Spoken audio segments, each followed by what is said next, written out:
On a des renseignements, des choses à l'appui. Ça est avec moi ici. Où je suis là? Je sais sur quoi je suis assis. C'est entre les mains de l'avocat seulement je vais déposer ces choses-là. Je sais sur quoi je suis assis actuellement. C'est pas après une révélation. Hein. Et j'ai compris que je ne suis pas dans l'erreur. J'ai compris aujourd'hui que je ne suis pas dans l'erreur. J'ai compris que le combat que je suis en train de mener là, c'est un vrai combat. J'ai compris aujourd'hui là. Je rassure la maman d'Eli Pada, je rassure son papa, je rassure son oncle, je rassure ses enfants, je rassure tous ceux qui le connaissent, je rassure toutes les personnes qui tiennent à lui, tous ceux qui m'ont écrit des États-Unis, qui m'ont appelé de partout, je ne vais pas baisser les bras. Soyez rassurés. Avant de commencer ce direct, il y a un imam qui m'a appelé des États-Unis, un imam qui m'a appelé des États-Unis pour me dire de continuer ce combat. Et l'imam m'a dit que même s'il faut qu'il cotise dans la mosquée pour envoyer le soutien pour m'aider pour ce combat, c'est un imam de nationalité guinéenne qui est aux États-Unis. Un imam dans une mosquée aux États-Unis m'a appelé. Il me dit qu'il me demande pardon de ne pas arrêter ce combat.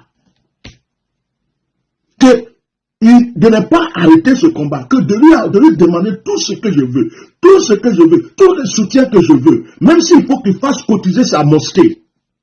Un imam, un musulman, il vient de me dire ça. Même Chris Yapi a dit que lui, il enlève sa main dedans, mais lui, Chris Yapi, il sait que si on n'avait pas parlé, on n'avait pas créé sur les réseaux sociaux, notre frère Eli Pada serait déjà mort. Même Chris Yapi a dit ça. Les gens sont en train de demander où est la femme d'Eli Pada. Mais la femme d'Eli Pada est introuvable. La femme d'Eli Pada est introuvable. Je vais vous expliquer ce qui s'est passé. Un peu, pas trop. En fait, Eli Pada a commencé à être menacé. Eli Pada s'est retiré rapidement. Une nuit, il s'est retiré rapidement. Il est parti en retraite. Il a appelé sa retraite, mais c'est sous la menace qu'il est parti rapidement. Mettez le cœur, partagez le direct. Mettez le cœur, sous la menace, il est parti. Quand il est parti, sa femme aussi est partie le lendemain. On ne sait pas où sa femme est partie, mais elle est partie le lendemain. Son mari, en s'enfuyant pour aller sur cette retraite obligée, il a dit à sa femme, toi aussi retire-toi. Donc le matin, eux aussi s'est retiré. Elle n'a pas donné de nouvelles aux autres. Lui aussi n'a pas donné de nouvelles. C'est vers le 27 décembre, Eli Pada est revenu. C'est le 27 décembre, il est revenu. Quand il est revenu, il a appelé certaines personnes pour leur dire, je suis là. Il voulait même voir ses enfants, tout ça. Il était là. Il a appelé certaines personnes.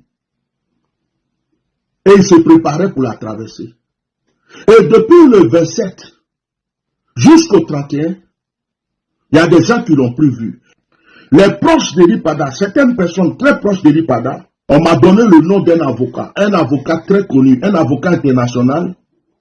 Et on a dit que cet avocat-là, un avocat, c'est le seul qu'on peut compter sur lui pour gérer cette affaire. J'ai reçu l'autorisation du père d'Eli Pada. J'ai reçu l'autorisation de sa mère. J'ai reçu l'autorisation de son oncle. J'ai reçu l'autorisation de ses enfants spirituels qui sont aux États-Unis pour faire la cagnotte. Et d'ailleurs, il me pousse à le faire rapidement pour qu'on puisse prendre l'avocat. Parce qu'il y a anguille sur roche. On ne peut pas tout dire ici, mais il y a anguille sur roche. Dans ce dossier-là, notre premier suspect s'appelle Aziz Karasek. Donc, dites à Aziz Karasek que si on n'a pas vu Eli Pada, nous allons le traduire en justice. Si vous voulez, il fait, il n'a qu'à appeler tous ces fétiches, ces esprits, les grands-pères qui sont morts, les grands-mères qui sont morts, tous les aïeux et tout. Moi, ça là, ça ne me touche pas. Il m'appelle Atia normal. Je ne m'appelle pas Anaconda. Moi, je ne m'appelle pas Anaconda. Je ne m'appelle pas les gens qu'on effraie et puis on lance au sort, ça tombe sur eux. Notre premier suspect s'appelle Aziz Karasek. Il faut que nous disions des choses. Il faut que tous ces complices sortent. Et cette affaire sera sur le plan international. Notre deuxième suspect s'appelle Évêque Koné. Notre deuxième suspect, il s'appelle Évêque Koné. Je leur dis ça comme ça, et puis ils vont se préparer pour prendre leurs avocats dès maintenant. Ça ne va pas les surprendre. Parce qu'il va nous expliquer aussi qui lui a dit de rentrer dans cette église. Il va nous expliquer le manteau qu'il est parti donner là. C'est qui lui a dit d'aller donner le manteau là? Il va nous expliquer. Il y a des choses qui vont surprendre des gens dans cette affaire-là. C'est pas tout le monde on tue, c'est pas tout le monde on fait des trucs. Il y a des choses qui vont surprendre des gens dans cette affaire. Comme on n'est pas des hommes de loi, on va prendre un avocat. On va prendre un avocat qui n'est pas dominé par le gouvernement ivoirien. On va prendre un avocat qui est connu sur le plan international. On va prendre un avocat. Si le gouvernement ne peut pas saisir Aziz 47 pour demander à Aziz 47, pourquoi tu as dit ça? C'est qu'ils sont complices. Et s'il y a Aziz 47, on va poser des questions aussi au gouvernement. On va poser des questions à la gendarmerie. On va poser des questions à la police. Pourquoi il y a un problème de la sorte dans le pays? Et puis vous n'intervenez pas, alors que il y a l'honneur de la République qui est là. Donc c'est une histoire qui a commencé. Jonathan est venu s'asseoir pour dire qu'il s'est renseigné, il est au courant de tout. Jonathan a fait une publication pour dire qu'il y a des choses qu'il ne peut pas dire. Il a fait une publication, que si on ne s'était pas, il y a des choses. Donc Jonathan aussi va témoigner. Il y a beaucoup de gens qui vont témoigner dans cette affaire. On va voir clair dans cette affaire. Nous, on veut prendre un avocat pour voir clair dans cette affaire. Les services de renseignement, comment ça se fait qu'ils n'ont pas pu tracer son téléphone quand on dit qu'il était en brousse et qu'il est parti faire direct et qu'on l'a vu en brousse?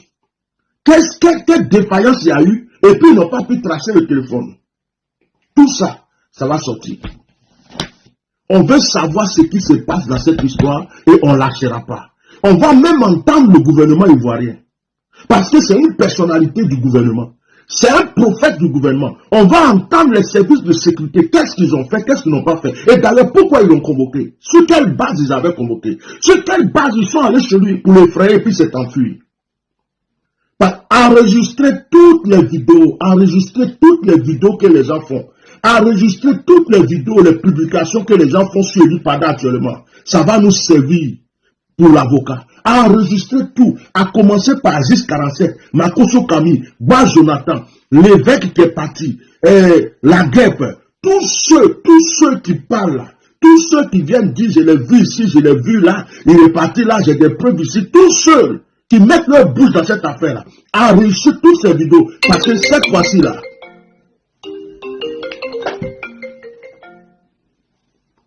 allô, bonsoir papa. Oui, papa, je suis en direct. Est-ce que ça ne te dérange pas? Tu veux parler quand même?